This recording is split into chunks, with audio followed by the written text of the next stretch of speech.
अस्सलाम वालेकुम फ्रेंड्स, मेरा नाम है फ़हद क़य्यूम और फैक्ट फैक्ट्री में आप सबको खुशामदीद।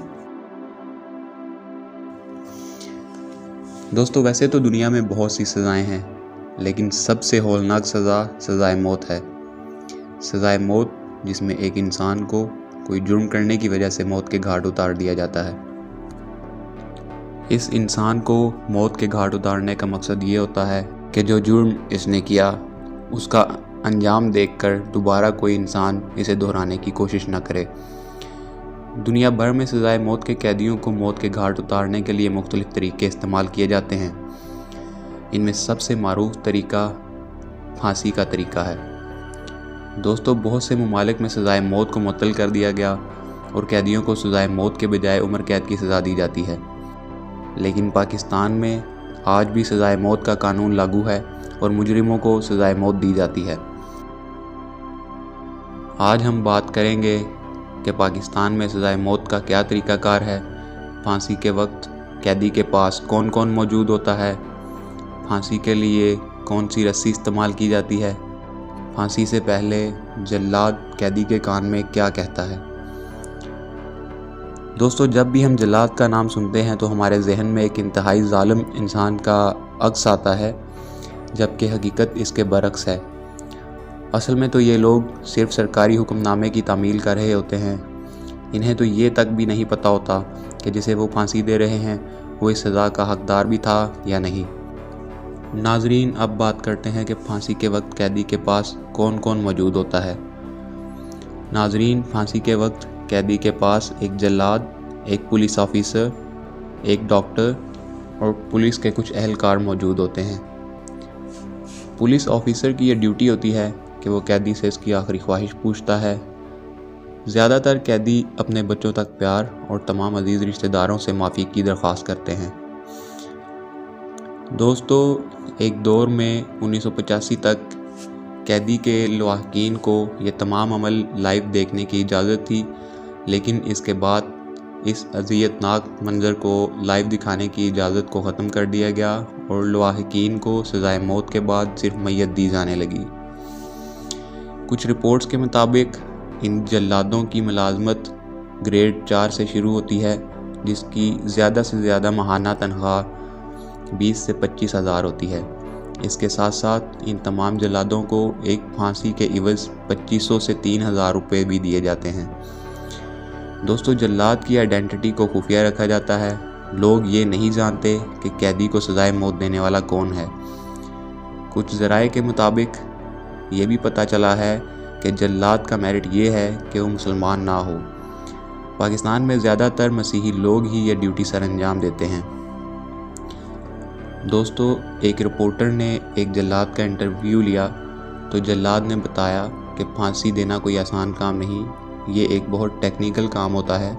हमें इसकी बाकायदा ट्रेनिंग दी जाती है कि फंदा कैसे बनाया जाता है, फंदे को कैसे गले में डालना है, फंदे के लिए किस किस्म की रस्सी होनी चाहिए, और ऐसी बहुत सी टेक्निक्स सिखाई जाती हैं ताकि कैदी की जान आराम से और जल्द निकल जाए। जल्लाद ने बताया कि हम रस्सी की गिरा कैदी के कान के नीचे नरम जगह पर रखते हैं ताकि लीवर खींचते ही कैदी की गर्दन का मनका टूट जाए और इसकी जान आसानी से निकल जाए।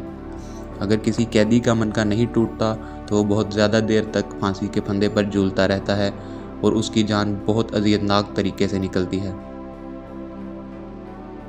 उस जल्लाद ने बताया कि हमारी ये कोशिश होती है कि कैदी को ज़्यादा से ज़्यादा तकलीफ़ ना हो और उसकी जान आसानी से निकल जाए। इसने बताया कि इस सारे अमल के लिए इनके पास 1 मिनट का टाइम होता है। इसमें हम कैदी के चेहरे पर एक काले रंग का मास्क चढ़ा देते हैं, जिसके अंदर से वो आखिरी दफ़ा धुंधली सी दुनिया को देखता है। इस लम्हे कमरे में इंतहाई गहरी खामोशी होती है।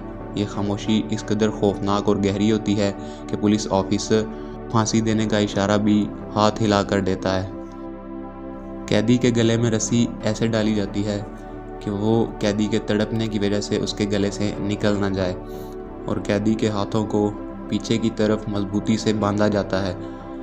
दोस्तों, ये अमल बहुत एहतियात के साथ किया जाता है। लीवर खींचने से पहले जल्लाद कैदी के कान में आहिस्ता से कहता है कि मेरा तुम्हारी मौत से कोई सरोकार नहीं, मैं तो सिर्फ सरकारी हुक्मनामे की तामील कर रहा हूँ, मुझे माफ़ करना। ये कहने के बाद जल्लाद लीवर के पास चला जाता है और इशारा मिलते ही लीवर को खींच देता है। इसके साथ ही कैदी के पैरों तले से लकड़ी का तख्ता निकल जाता है और कैदी फंदे पर लटक जाता है। इसके बाद कैदी को कुछ मुकर्रर वक्त के लिए फांसी पर लटके रहने दिया जाता है, जब तक कि तड़प तड़प कर उसकी जान ना निकल जाए। कैदी की जान निकलने के बाद मैयत को उतारा जाता है और मेडिकल ऑफिसर इसका जायज़ा लेकर डिक्लेयर डेथ करता है और फिर मैयत को वरसा के हवाले कर दिया जाता है। दोस्तों, इसने बताया कि जब किसी कैदी को सज़ाए मौत सुना दी जाती है तो सबसे पहले उस कैदी का वज़न किया जाता है और इसके वज़न के बराबर किसी बोरी में रेत भरकर उसे रस्सी से लटकाया जाता है ताकि रस्सी की मजबूती को चेक किया जा सके, और ये रिहर्सल्स काफ़ी दफ़ा रिपीट की जाती हैं। जल्लाद के मुताबिक रस्सी की लंबाई का ख़ास ख्याल रखा जाता है ताकि अगर रस्सी ज़्यादा लंबी हो तो कैदी की गर्दन कट भी सकती है, और अगर ज़्यादा छोटी हो तो कैदी की मौत दम घुटने से होती है, जो कि काफ़ी अजियतनाक है। इसलिए रस्सी की लंबाई का ख़ास ख्याल रखा जाता है और उसे गर्म पानी में उबालकर इसको नरम किया जाता है और उसके घुमाव को ख़त्म किया जाता है। इसकी गिरों को साबुन से अच्छी तरह नरम किया जाता है ताकि कैदी के लटकते ही रस्सी अच्छी तरह कस जाए। दोस्तों, जल्लाद ने एक और दिल दहला देने वाले अमल का इंकशाफ किया कि अक्सर कुछ कम वज़न वाले मुजरिम फांसी देने के बाद लटकते रहते हैं और उनकी जान नहीं निकलती। ऐसे में जल्लाद को हुक्म दिया जाता है कि वो भी नीचे आए और कैदी की टांगों के साथ लटक जाए ताकि मुनासिब वज़न पड़ने की वजह से कैदी की जान जल्द से जल्द निकल जाए। जल्लाद ने बताया कि फांसी के फंदे के साथ एक इजाफी रस्सी भी रखी जाती है, क्योंकि जज ने वाज़े तौर पर लिखा होता है कि जब तक जान ना निकल जाए तब तक लटकाया जाए। इससे साबित हुआ कि ये पेशगोई गलत है कि अगर रस्सी टूट जाए तो कैदी की जान बख्शी हो जाती है। और सबसे पहले तो ये कि रस्सी का टूटना बिल्कुल नामुमकिन है, क्योंकि इसे बहुत ज़्यादा दफ़ा टेस्ट किया होता है और ये अमल बहुत ज़्यादा रिहर्सल्स करने के बाद किया जाता है। इसने बताया कि फांसी के बाद कैदी को कुछ देर के लिए लटके रहने दिया जाता है ताकि उसकी मौत को यकीनी बनाया जा सके, लेकिन जल्लाद ने बताया कि इन्हें डॉक्टर से पहले ही कैदी की मौत का इल्म हो जाता है। वो ऐसे कि मौत के बाद कैदियों के हाथ और पाँव काले और ठंडे पड़ जाते हैं और हमें पता चल जाता है कि कैदी की जान निकल चुकी है। इस सारे अमल के बाद डॉक्टर लटकते हुए कैदी के पास जाता है और उसके टखने पर ज़ोर से दबाकर चेक करता है कि आया कि उसकी जान निकल गई या नहीं।